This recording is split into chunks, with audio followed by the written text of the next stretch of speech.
안녕하세요. 독일어 신문을 읽어준 남자 독신남입니다. 오랜 기간 기업 통역을 위해 유럽 현지 업체들을 방문하다 보면 예전에 비해 현지 업체들의 반응이 많이 바뀌었다는 것을 알 수가 있습니다.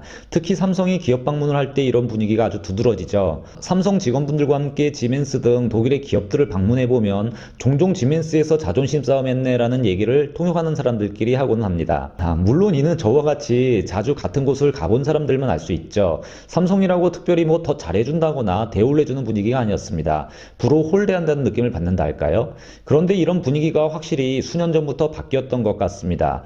이상하게도 디지털 시대에 들어가면서 나타나는 현상이기도 합니다. 지멘스는 물론이고 이제 독일 IT 컨설팅 회사 등 독일의 여러 중견기업 등을 방문하면 분위기가 확실히 다릅니다. 현지 업체에서는 자신들이 얼마나 혁신적인지를 보여줌과 함께 자회사에 대한 좋은 이미지를 갖고 갈 수 있도록 최선을 다하는 느낌을 받습니다. 이렇게 같은 독일이라도 삼성을 두고 상반된 반응이 나왔는데요. 이는 삼성뿐만이 아닙니다. 사실 한국 대부분의 기업들이 경험하는 것이죠. 도대체 삼성을 비롯한 한국 기업들은 유럽에게 어떤 기업으로 알려져 있을까요?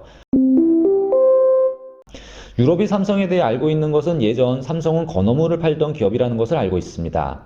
삼성의 역사는 1938년으로 거슬러 올라가며 식료품을 팔던 가게였다고 소개를 하고 있습니다. 그러나 이제 유럽 사람들은 삼성은 세계에서 제일 큰 전자회사로 한국에서 가장 막강한 기업이라고 알고 있습니다. 1938년 고 이병철 회장은 당시 28세의 나이로 건어물을 일본에 수출했던 유통회사를 설립했다고 말합니다. 그리고 회사 상호를 삼성 트레이딩, 삼성상해라고 명했습니다. 삼성이란 뜻은 세계의 별이란 뜻이죠. 당시 사용했던 삼성 로고는 1992년까지 사용을 하게 됩니다. 현재 삼성은 재벌이라 불리는 기업이며 한국 최고의 재벌 중 한 곳이라고 독일인들은 알고 있습니다. 이들은 재벌을 다음과 같이 이해합니다. 종합기업으로 가족이 많은 지분을 가지고 있고 그 지분을 통해 회사를 컨트롤하는 형태의 기업으로 이해를 하고 있죠. 이병철 회장이 사망한 후 삼성 재벌기업은 4개로 나누어집니다. 삼성그룹, 신세계그룹, CJ그룹, 그리고 한솔그룹으로 나눠지죠. 이 4개 중 이병철 회장의 셋째 아들 이건희 회장이 삼성그룹을 이끌었고 당시 가장 큰 규모였다고 현지 언론들은 전하고 있습니다. 그리고 이건희 회장은 한국에서 최고의 부자 중 한 명이 됩니다. 삼성은 한국을 대표하는 기업으로 한국 경제의 중요한 부분을 차지했을 뿐만 아니라 정치적으로도 많은 영향력을 행사했던 기업이라고 독일 언론들은 전하고 있습니다. 이렇게 거침없이 잘 나가던 삼성, 실패를 모르던 불패의 신화를 기록하던 삼성도 아픈 역사가 생깁니다. 1990년 아시아 금융위기가 왔고 삼성은 닛산과 함께 만들어갔던 자동차 사업을 르노에게 넘기게 됩니다.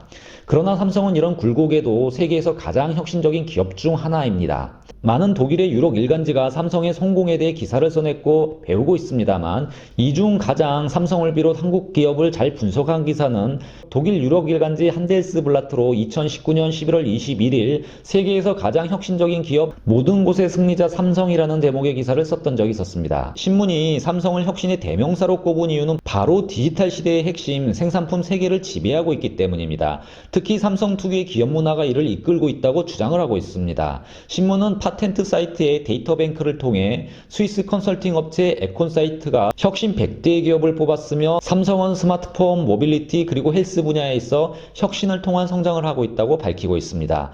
신문은 삼성이 2010년부터 2019년 혁신 기업으로 쭉 상위권을 지켜왔다는 사실도 주지시키고 있습니다. 그리고 디지털 시대라 불리우는 새로운 시대의 생존을 지키기 위해서는 비정할 정도로 우리 자신을 새롭게 해야 한다는 삼성 반도체 김기남 사장의 말을 인용 보도하고 있습니다. 기사는 이렇게 삼성이라는 회사는 자비로움이 없는 기업이라고 말을 합니다. 또 그럴 수도 없는 것이 한국의 상황이라고도 말을 하고 있습니다.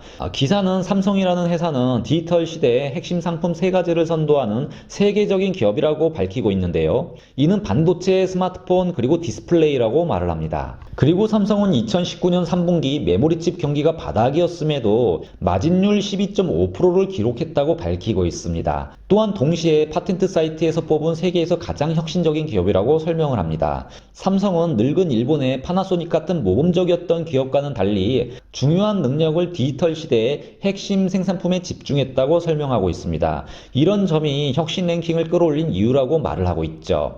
즉 삼성은 집중과 선택을 세계에서 가장 잘하고 있다고 기사는 설명하고 있습니다. IP 관련 특허 전략 전문가들에 따르면 삼성은 디지털 기술의 부가가치를 실제로 많은 생산품에 사용할 수 있는 대표적인 기업입니다.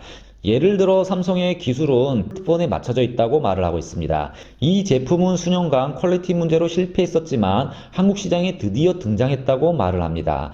그리고 삼성이 만들어내는 지금의 특허는 지금까지 적은 매출과 이익을 만들어냈던 다른 분야로 확장되고 있다고 설명을 하고 있습니다. 삼성의 또 다른 최고의 특허는 모빌리티 관련 특허라고 기사는 설명을 합니다. 내비게이션 시스템, 오리엔테이션 시스템, 그리고 자동차와 다른 교통수단끼리의 자동 커뮤니케이션 시스템 등이 놀랍다고 말을 하고 있습니다.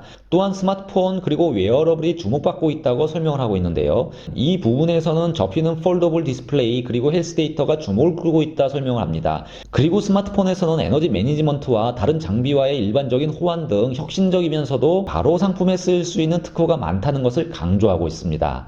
이런 혁신을 보여주고 있는 삼성의 특징이 과연 무엇일까요? 신문은 싱가포르 국립대에서 학생들을 가르치고 있는 삼성 전문가 장세진 교수의 말을 인용, 삼성은 속도, 비용, 그리고 퀄리티를 중심으로 돌고 있다고 전합니다. 이렇게 삼성의 핵심 능력 3가지 키워드를 제시하고 있습니다. 그리고 삼성은 서열 문화로 군대의 조직과도 같다고 말을 하고 있습니다. 즉 삼성은 퍼포먼스 지향적인 탑다운 문화를 가진 기업이라고 기사는 밝히고 있습니다. 보통 바텀업 방식을 좋아하는 유럽인들은 탑다운 방식을 선호하지 않습니다만 신문은 삼성의 성공 비결에는 이런 특유의 기업 문화가 유럽의 바텀업을 극복했음을 강조합니다. 이런 탑다운 문화는 다른 한국 기업과 마찬가지로 기업 꼭대기에서부터 공장 생산 라인까지 작동하고 있다고 신문은 밝히고 있습니다. 그리고 이는 아주 신속한 전략 수정을 가능하게 한다고 말을 합니다. 그런데 신문은 왜 이런 탑다운 방식을 주목하고 있을까요? 이는 좀 전에 말씀드린 대로 스피드, 비용, 퀄리티를 보장하고 있기 때문이고 이 3가지가 디지털 시대에 꼭 필요한 요소이기 때문입니다. 신문은 이렇게 삼성이 디지털 시대에 필요한 강점을 가진 기업이라고 강조하고 있습니다. 기사는 익명의 독일 매니저의 말을 인용, 한국인은 더 많이 행동하며 결국 끝에 가서는 독일인들에 비해 2배 빨리 목적지에 도달한다고 한국 특유의 성공지향적 탑다운 기업 방식의 이점을 설명하고 있습니다. 그리고 이는 삼성의 강점이자 약점이라고도 주장을 하고 있습니다. 삼성의 혁신은 제품과 하드웨어에 맞춰져 있다고 설명을 합니다. 이에 따라 기업은 수직 계열화되어 있다고 말을 하고 있는데요. 무엇보다 기업은 중요한 핵심 영역의 부품들을 직접 생산한다고 밝히고 있습니다. 그리고 중요한 것은 삼성이라는 기업은 트렌드를 잘 알고 있고 이를 이끌고 간다고 기사는 설명을 하고 있습니다. 이런 삼성의 특징은 다른 나라 기업들에 비해 더 빨리 최고의 하드웨어를 생산해낼 수 있다고 주장합니다. 매체는 이런 공식이 통하는 곳이 바로 반도체, 디스플레이 그리고 스마트폰이라고 전합니다. 그러나 이런 공식이 늘 성공을 불러오는 것도 아니라고 단점도 얘기하고 있습니다. 제품 중 프린터라든지 디지털 카메라, 이노베이션 서클이 느린 분야에서는 다른 기업들이 훨씬 비용면에서 이점이 있다고 밝히고 있습니다. 어쨌든 기사는 이렇게 삼성은 제품에서 새로운 히트 작품이 없다는 점도 거론하고 있습니다. 즉 이런 부분은 탑다운이 아니라 바텀업의 방식이 유리할 수도 있다는 얘기를 하고 있는 겁니다. 그렇지만 빠른 스피드와 높은 퀄리티를 요하는 분야에서 삼성은 자신의 강점을 최대화하려 유럽 기업들과의 경쟁에서 우위를 점하고 있다고 신문은 보고 있는 듯 합니다. 물론 이런 면만으로 삼성을 판단하는 것은 무리라고 기사는 언급도 하고 있습니다. 신문은 새로운 시도를 하지 않는다고 삼성을 비난할 수도 없다고 밝히고 있습니다. 꾸준히 혁신을 추구하고 있고 새로운 사업에 도전하는 것이 삼성이라는 것인데요. 삼성은 하만을 인수해 전장 사업에 뛰어든 스토리도 밝히고 있습니다. 그리고 혁신을 위한 자본은 충분하다는 것도 장점이라고 설명을 합니다. 유럽연합집행위원회에 보고된 통계에 따르면 삼성은 2018년 134억 유로를 연구에 투자한 회사로 세계 탑 수준이라고도 신문은 밝히고 있습니다. 즉 삼성을 비롯 한국 기업들의 가진 강점은 빠른 스피드와 퀄리티 그리고 비용 절감 능력이며 이런 강점들을 활용 혁신적인 기업으로 바꾸고 있고 탑다운 방식으로 유럽의 기업들을 압도하고 있다는 설명입니다. 이렇게 한국 기업들의 강점이 나타나는 곳이 바로 반도체와 배터리라는 산업 분야라는 것이죠. 지금까지 독일어 신문의 관점으로 세상의 모든 지식을 전하는 독일어 신문을 읽어준 남자 독신남이었습니다.